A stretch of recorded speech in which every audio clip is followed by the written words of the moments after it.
Hello, Ernie. Hello, Laura. This is Jeff, the garage guy. I've had time today to start working on your plan for your basement bar. What I have is just something I came up with. If you don't like it, just let me know, or at least it's a good starting point, and we can go from here.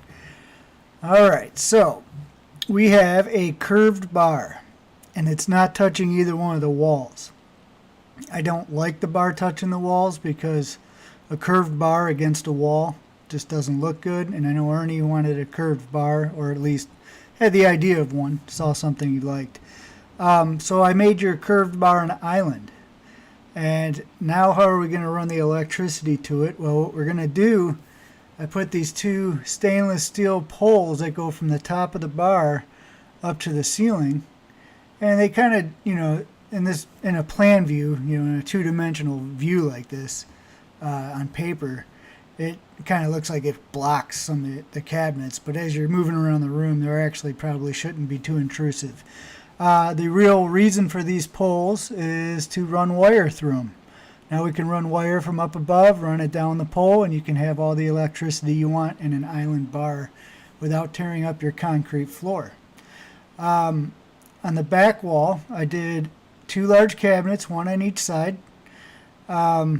What I wanted to do was, I was thinking about making the cabinets as tall as the top of the TV to even it all out, but that was just going to create an unnecessary expense and cabinetry and height and all that, so I did something a little different. I just lowered them down and put kind of a pedestal on top of these, or, whatever you want to call it. It just gives the cabinet a nice accent on top and a nice place to set something else. So you guys can actually achieve the same height as a TV by placing one of your prized possessions on each one of these cabinets, something that would look nice in here. Or it looks just fine with nothing on the cabinets as well. You can see how the TV is kind of centered at the top of this back panel.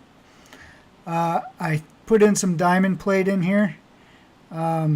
Just really couldn't think of anything. There's lots of metals we could use, stainless. Diamond plate's pretty neat and industrial looking. I really like it. We've done some work with diamond plate lately, and I just like the way it looks. So you guys can just give me your opinion on that. If you have alternative materials you want me to try, that's fine too. I can change any of these materials, any of the colors, and just about any part of this drawing. And of course I can redesign the whole thing if you hate it. We have it's kind of a special kind of countertop here. Ernie doesn't want anything that is fake, it looks like something it's not. So I designed a stainless steel counter for both the sink area and the bench. Now a curved stainless steel counter, custom made, would normally cost a fortune, but I took a cue from Chipotle. I always like their tables at Chipotle. If you look at the bottom picture here, what Chipotle did was they used really nice plywood that has a really nice edge. If you look at the edge of a piece of plywood, you can see these different layers, these plies, and they made it a stainless top with the exposed plywood on the edge. If you guys ever eat there, you probably know what I'm talking about. You may not have ever paid attention, but it might be worth looking at. It's really nice. So we'll have a stainless steel top and this plywood, which has a real industrial look. It's kind of the look that Chipotle, your basement kind of reminds me of the look they're going for in Chipotle as well. So that's what I have for the countertops. The software kind of makes it look like it's a series of straight lines, but all this stuff is curved through here.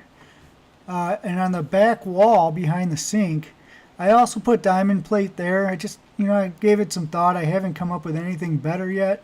It might be right up your alley. This is kind of like a sports area. You can put whatever you want on these glass shelves here. So a lot of the diamond plate will be kind of behind the scenes back there. It won't be so prominent. Liquor bottles, anything, trophies, whatever, knickknacks, whatever you think will look good back there. And of course on the back side of the bar, I haven't put much thought into that yet, but that's basically going to be open shelving and any electronics we want to put back there, refrigerator, etc. Let's take another look at the top view here. It's a little bit harder to tell. Let me zoom in. It's a little bit harder to tell with these poles in the way, but you got these sharp corners here and kind of sharp corners here on the counter. I would round those, just give them a little round over so they're not sharp corners. Just by the time I realized that, I had already done all the work in the design software, and it would have taken me an hour or so to do that over again. So we'll just use our creativity and realize that I'm going to break these edges or round them over a little bit. Extruded handles on the cabinetry. I used extruded aluminum handles on the cabinetry. So we have a lot of metal here. We have our stainless steel, our aluminum diamond plate, and our aluminum extruded handles. And the rest would be white melamine, which is one of the near most economical materials, but it's really tough.